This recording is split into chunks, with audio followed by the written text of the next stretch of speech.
table. So here are some basics. All right, organizing it all. So as of earlier this morning, there are 118 confirmed elements. And for the past couple of years, it's been the only time that there's been no new but unconfirmed observations of those.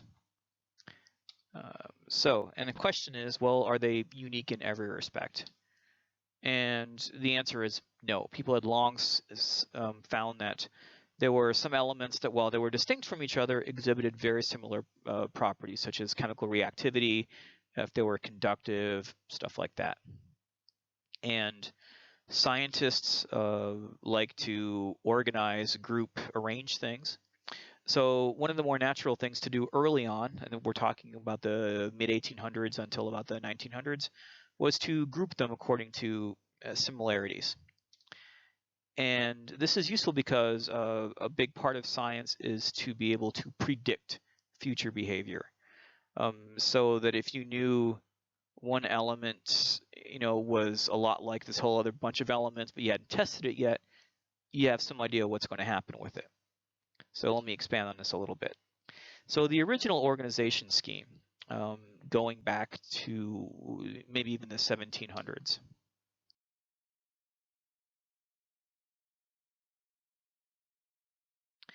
was something like this. People had noticed that there was sort of almost a repeat cycle with some chemical properties. So for example, let's say helium, which was known to be element number 2. So they were ranked. People at this point could determine what the weight of these atoms of each element were. And hydrogen was the lightest one observed. Helium is the next lightest one. And helium is an inert gas. It doesn't do much, except make your voice all squeaky when you breathe it. Now the next element is one called lithium, and it is completely unlike helium. It is at room temperature and pressure a metal. It is very soft. You can cut it with a knife. It has the metallic silvery look to it, but it's not particularly shiny. And if you put it in water, it explodes. Now, going back, let's go fast forward to element number 10. Now this is 8 up from helium, and what you find is that that element greatly resembles helium. It is an inert gas, doesn't do much of anything, makes your voice squeaky, although not quite as much as helium. Now, next one, number 11, which you will, if you to the mathematically astute, will know that is 8 up from 3. You get another kind of dull, soft metal you can cut with a knife, yet if you throw this in water, it explodes, but even more. Fast forward a little bit more, go up to 18, which you will note is 10 up from 8 up from 10.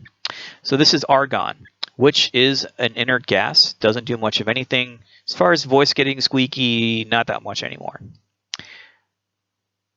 And then the next one is yet another soft reactive metal that you can, it's even softer, you can more easily cut it with a knife, and it makes an even bigger explosion when you put it in water.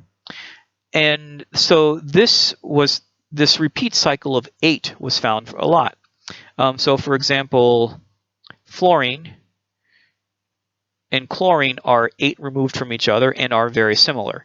Magnesium and calcium, 8 removed from each other, also very similar. So because of this, there seemed to be a repeat cycle of 8. This was initially called the law of octaves. Now, thankfully, we discovered this before we knew about a whole lot of elements, because if you get towards some of the heavier elements, the repeat cycle shifts from being 8 to 18, but more on that in another chapter.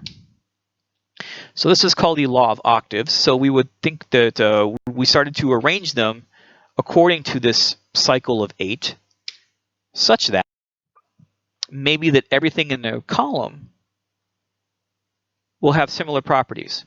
So the 3 metals that I talked about, lithium, sodium, potassium, if you make your table, in this case, 8 across, then and still order them by mass, you get similar elements in the same column. So here we have the 3 inert gases that I talked about that end up being all in the same column. Fluorine and chlorine, I said, were very similar. Calcium, magnesium, beryllium, also very similar. And you make this by observing the repeat cycle of 8 and starting a new row after 8 elements. So this is a very simple periodic table, and it didn't take us long to outgrow that, but this was kind of the idea. Now, the modern periodic table, which is a bit bigger than this, is attributed to Dmitry Ivanovich Mendeleev, which is just kind of a fun name to say. And he published his first periodic table in 1869. Now, a German, so he was Russian. A German by the name of Lothar Meyer also reported something very similar at almost exactly the same time. And they probably did come up with this idea almost independently because back then it was a lot harder for scientists to talk to each other. All right, and so the big difference between what they did and what we do now is that they arrange things in order of increasing atomic mass and not number like we do now, and that will mean something to you after Thursday. And the reason is because at that point in time, atomic mass was the only information they had available to them. They didn't know about atomic numbers yet. Now, this is interesting because this causes a problem, or dead on. Had exactly, and so this is why Mendeleev, more so than Meyer, gets credit for the periodic table, because he was the first to probably posit that we don't have every element discovered at this point, and there are gaps, and to just kind of go with the group them by trends and assume that eventually the gaps will get filled in. So that was 1869 and thereon. So, and then today, well, as of January 6, 2016, we actually don't have a whole lot of gaps. Now, what I should say is that for just fun historical sense, these heavier ones, the ones toward the bottom here, are not stable. They are synthetic. They are, at least on Earth, made in very large laboratories, particle accelerators, that basically exist only to find new elements. And sometimes they are made only a dozen or so atoms at a time, and they don't live for more than a few millionths of a second. Now, there's only a couple of laboratories in the world that are set up to do this. And for the longest time during the Cold War, so like from the 1950s to the basically about to the end of the Soviet Union in 1991, basically there were only 2 labs, one in the U.S. and one in the Soviet Union that could do this. And the rule was basically that to have the element kind of declared as discovered, one lab initially will say we made this, and the results have to be duplicated by a different lab. Now, for the longest time, either the Soviets would claim it first, and then we would confirm it, or the other way around. And then once the confirmation is there, the original discoverers get to name it. And this is considered a very high honor because there's not a whole lot of space left.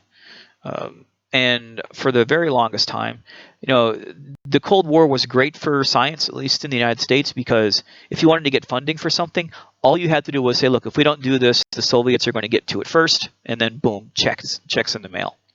And you can usually tell who discovered it by the name of the element. So, for example, the laboratory in the U.S. that did this was part of the University of California at Berkeley. So you've got in decreasing order of size, they discovered americium, named after America, californium, named after California, and finally berkelium, so for Berkeley, for the city and the school. As opposed to, we've got, let's see, where is it? The original facility in the Soviet Union was in Dubna.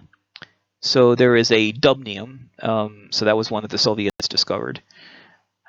The person that for a very long time was in charge of the U.S. facility was a guy by the name of Glenn Seaborg.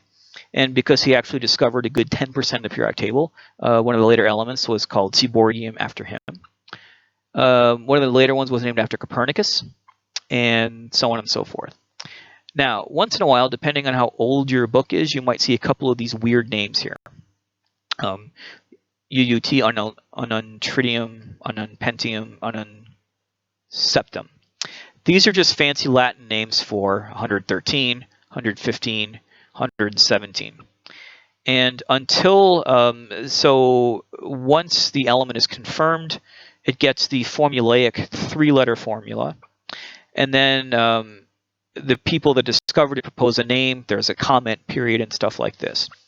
So this was as of January 2016, and there were 4 that had not been named. And just so you know, those since then, as the comment period was over on June 8th, 2016. So 113 is now called Nihonium. So there's now one of these facilities in Japan, and Nihon is Japan in Japanese. The Russians now got one of them, so they named after Moscow, Moscovium. Oganesson. So this one is named after the scientist that ran for a very long time the Soviet facilities. So this is the Soviet equivalent of Seaborgium. And 117 was called Tennessine to acknowledge the facility in the Oak Ridge National Labs that happens to be in Tennessee. So this was the first time in a very long time that the periodic table now has no blank spots, no gaps, and no 3-letter names. Everything has its own formula and symbol. About these guys. So I call these the Alaska and Hawaii of the periodic table. And the question is, why are they off to the side? And the answer is really, really simple. This just makes the use of an 8.5 by 11-inch piece of paper more effective. So these elements, if you look at the numbers, actually go in the spot right here, which would make it look like this, which is just kind of awkward. There's a lot of white space. You have to use small type here. It's kind of hard to read. And so that's less than useful. So that's why these elements are just sort of placed in the back here, and no other reason. All right, again, see you Thursday.